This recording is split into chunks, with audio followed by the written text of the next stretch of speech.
You won't believe me, but the greatest machine of the 1930s wasn't a car, a plane, or even a diesel truck.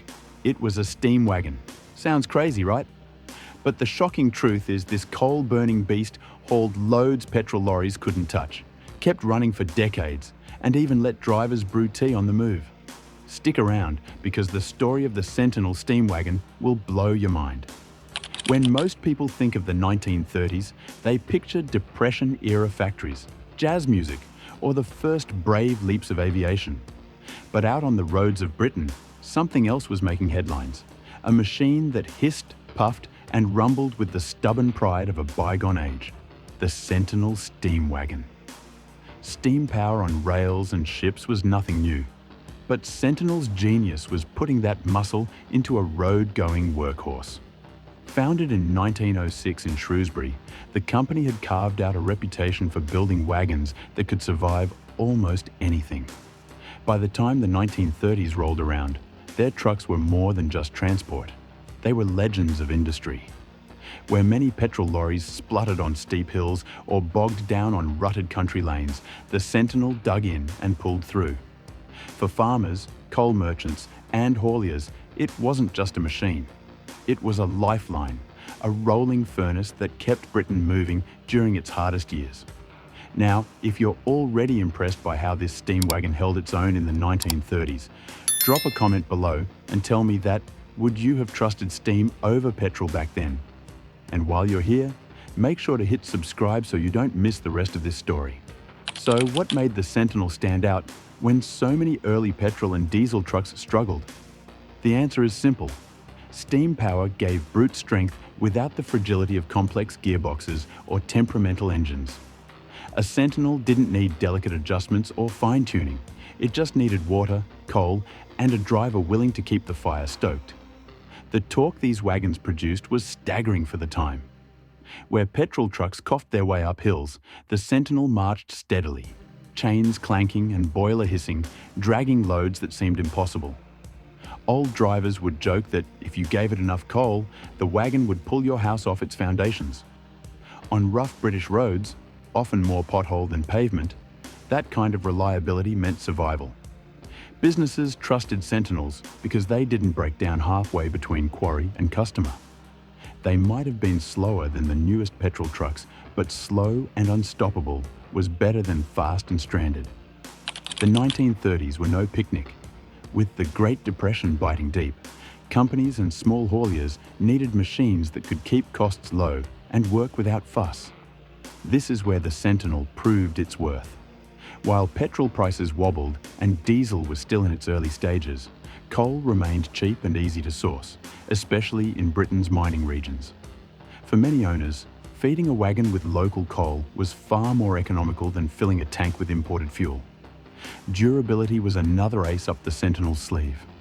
These wagons weren't built to last a few years. They were built to endure decades of punishing service. Many businesses kept the same wagon running from the 1920s through to the 1950s, patching boilers and replacing parts, but never needing to retire it. In a time when survival often came down to thrift and grit, the Sentinel was a perfect partner. Affordable, dependable, and capable of hauling its weight in coal, bricks, or anything else Britain demanded. It would be easy to think of the Sentinel as an old-fashioned throwback, clinging to steam while the world moved on. But the engineers at Shrewsbury were anything but stuck in the past. Through the 1930s, they were pushing their designs forward, determined to show that steam could keep pace with petrol and diesel. One of their most impressive creations was the DG, or double-geared wagon. This wasn't just a brute force hauler, it had surprising versatility. With its twin gear ranges, it could crawl up steep gradients or open up to a road speed of around 30 miles an hour. On British roads of the time, that was enough to feel almost futuristic. Later came the streamlined S-Series, with enclosed cabs and more efficient boilers, proving Sentinel wasn't content with resting on old laurels. These wagons didn't look like relics. They looked modern, practical, and tough. For many operators, they offered the perfect balance, the familiarity of steam with the performance of progress. Driving a Sentinel was nothing like hopping into a petrol lorry, turning a key and setting off. It was a ritual. First, you fired the boiler, then waited for pressure to build, all the while keeping an eye on the water gauge and listening for the hiss that told you she was ready. Forget one of these steps, and you'd have a very long and embarrassing wait by the roadside. Yet for many drivers, this wasn't a burden. It gave the job a sense of ceremony. You weren't just operating a vehicle, you were commanding a living, breathing machine. Every hiss, clank, and puff of steam had its own rhythm, and the driver learned to read them like signals from an old friend. Some became so attached they named their wagons, polishing brass fittings and treating them with genuine affection. To these men, the Sentinel wasn't just a tool, it was a partner, one that rewarded care and loyalty with years of faithful service. For all their industrial toughness, Sentinels had quirks that gave drivers plenty of stories to tell. One favourite trick was keeping a kettle perched on the boiler so you could brew tea on the move. It sounds like a gimmick, but on a freezing morning in Yorkshire, nothing beat pouring a hot cup straight from wagon power. Some drivers swore the tea even tasted better when it came off a Sentinel. There's also the tale of a haulier who parked his wagon too close to the side of a pub during a delivery. By the time he came out, the heat from the boiler had scorched the brickwork, leaving a permanent tattoo on the wall. When asked about it later, the driver shrugged and said the pub must have leaned in too close. These moments gave the Sentinel a personality. It wasn't just a machine doing a job, it was a character on the road, part of the daily humour and hardship of working life. By the late 1930s, the writing was on the wall. Diesel engines were getting cheaper, quicker to start, and less demanding than steam. You could turn a key, press a pedal, and be off in minutes. No waiting for boilers to heat or worrying about running out of water. For busy hauliers, that convenience was tempting. And yet, the Sentinel steam wagon held its ground far longer than many predicted. Loyal owners argued that a diesel might be faster, but it couldn't match the reliability of a well-kept boiler and a strong chain drive. Steam offered pulling power that diesel engines of the day still struggled to rival, especially when hauling heavy loads up Britain's hills. Sentinel kept innovating too, producing new models into the 1950s, long after competitors had abandoned steam altogether. That stubborn persistence was remarkable. In an era obsessed with progress, the Sentinel proved that old-fashioned technology could still compete, and in many cases outperform, the engines that were supposed to replace it. The Sentinel wasn't just a workhorse of industry, it became part of everyday life. In mining towns and rural villages, the sound of a steam wagon approaching was unmistakable. The rhythmic chuff of pistons and the soft hiss of escaping steam carried down the street like a mechanical heartbeat. Children would run outside to watch them pass, waving at drivers perched high in their cabs, and some even claimed they could tell one wagon from another just by the sound. For businesses, a Sentinel on the job meant peace of mind. Coal would arrive, bricks would be delivered, and timber would make it to the yard, no matter how rough the road.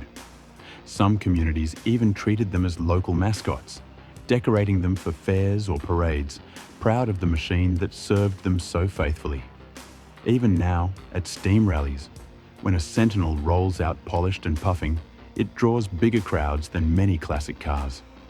It's not nostalgia, it's respect for a machine that earned its place in history.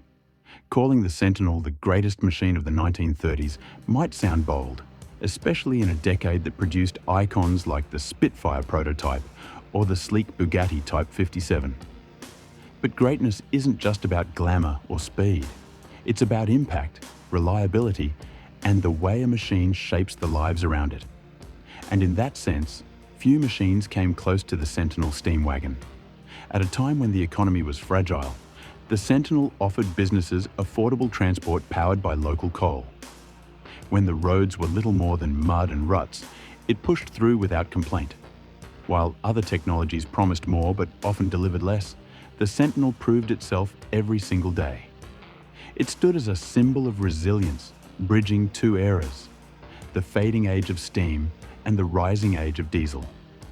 In doing so, it carried Britain's industries through hardship, keeping commerce alive when the country needed it most. That kind of influence earns the title of greatness.